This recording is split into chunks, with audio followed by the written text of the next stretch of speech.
আসসালামু আলাইকুম ভিউয়ার্স, কেমন আছেন? আশা করি ভালো আছেন। আলহামদুলিল্লাহ, আমিও ভালো আছি। এই তো প্রতিদিনের আর একটা ব্লগ নিয়ে আপনাদের সামনে হাজির হয়েছি। যদিও বা আজকের ব্লগটা একটু দেরি হয়ে যাচ্ছে, কারণ হলো আমার ছেলে অসুস্থ। আজ 2-3 দিন যাবৎ ধরে আমার ছেলেটা অসুস্থ। আপনারা সবাই আমার ছেলেটার জন্য দোয়া করবেন। সর্দি জ্বর একটু কমছে, এখন পাতলা পায়খানা হচ্ছে। এই তো এদিক থেকে হলো আমি বাজারে গিয়েছিলাম, কিছু চিংড়ি মাছ এনেছি, মুরগি এনেছি। সবগুলো ভিডিও করি নাই, এটা একটু করে ক্লিপ নিয়েছি, আপনাদের সাথে শেয়ার করতেছি। এখন কি দেখা যায় কি, এই তো একটা কেকও নিয়ে আসছিলাম, পেস্ট্রিজ কেক, যেগুলো হলো ওই যে পিস করে করে বিক্রি করে সেগুলো। আমার বাচ্চারা কেকটা বেশি পছন্দ করে, সেজন্য নিয়ে আসা। তো কেকে বাচ্চা দুটোটাকে দিয়ে দিচ্ছি, বাচ্চা দুটোটা খেয়ে নিবে। এদিক দিকে হলো আমি আরও কিছু বাজার নিয়ে আসছিলাম, সেগুলো গুছিয়ে নিচ্ছি। যদিও বা সব কিছু শেয়ার করতে পারি না, কারণ হলো আমার ভিডিও দেখে মোবাইলে সোজা গিয়ে কমেন্ট করে, আমার একদম বাড়িতে গিয়ে কমেন্ট করে। তো যারা আমাদের মতো কন্টেন্ট ক্রিয়েটর আছেন, ভিডিও বানান, ওরা তো বুঝতেই পারতেছেন আমি কি বলতেছি। আর বেশি কিছু বললাম না। বাজার থেকে আরও কিছু নিয়ে আসছিলাম জিনিস। এদিক দিয়ে হলো আমি কিছু জলপাই নিয়ে আসছিলাম। সবাই ভাইরাল জলপাই আচার বানায়, তো ভাবলাম আমিও বানাই। সবাই যেহেতু এই শীতের দিনে জলপাইয়ের সিজন, সবাই জলপাইয়ের বানায়, আচার বানায়, তো আমিও কেন পিছিয়ে থাকবো, আমিও বানিয়ে নিই। এদিক দিয়ে আমি জলপাইগুলো সিদ্ধ করে মতে নিয়েছি। চুলায় একটা ফ্যান বসিয়ে দিয়েছি, সেখানে দিয়ে দিচ্ছি সরিষার তেল, 2টা তেজপাতা, 2টা এলাচ, 2টা দারুচিনি, এক টুকরা দারুচিনি দিয়ে একটু করে নেড়ে ছিটে নিব। তার আগে হলো আমি পাঁচফোড়নটা একটু করে ভেঙে নিয়েছিলাম, ভেঙে ব্লেন্ড করে নিয়েছিলাম, সেটাও দিয়ে দিব।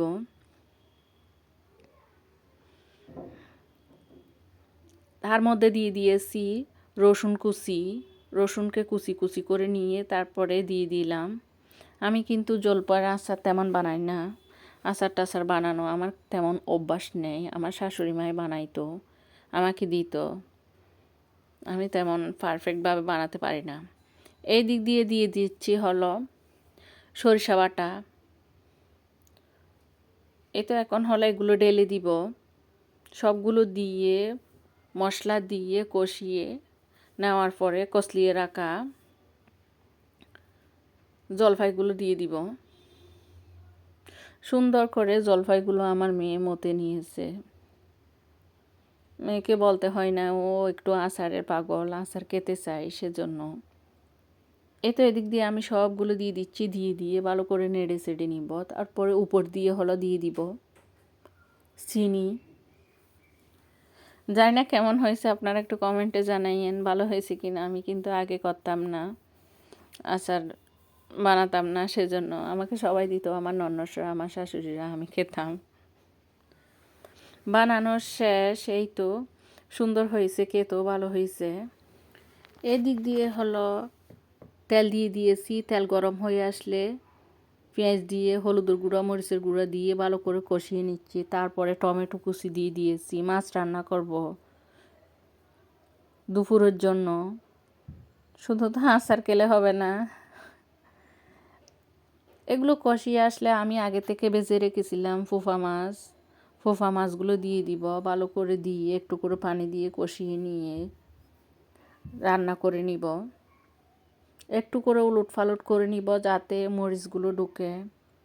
যারা এখনও পর্যন্ত ধৈর্য ধরে আমার সাথে আছেন, আমার চ্যানেলটা সাবস্ক্রাইব করে দিবেন, পাশে থাকা বেল আইকনটি বাজিয়ে দিবেন।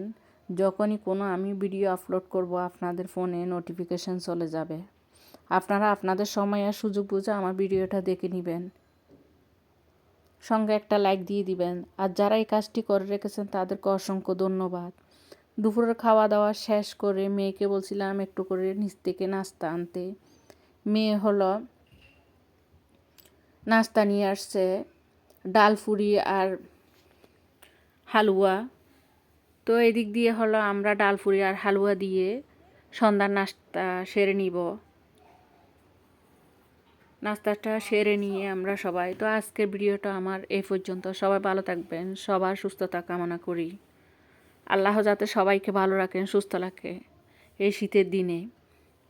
আপনারাও আমাদের জন্য দোয়া করবেন, আমার বাবুটার জন্য দোয়া করবেন, আমার বাবুটা অসুস্থ। আল্লাহ হাফেজ, আসসালামু আলাইকুম।